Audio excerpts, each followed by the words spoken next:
দিছানৈ পাৰতে কচু ধৰি কাটোতে টপোৱা কটাৰী আঙুলিত লাগিলে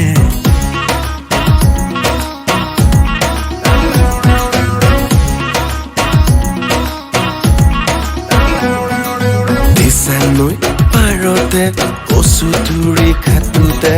আঙুলি পাবতে কটাৰী লাগিলে কুমলীয়া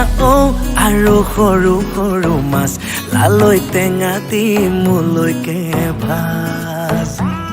বোলো পাছ বাৰীত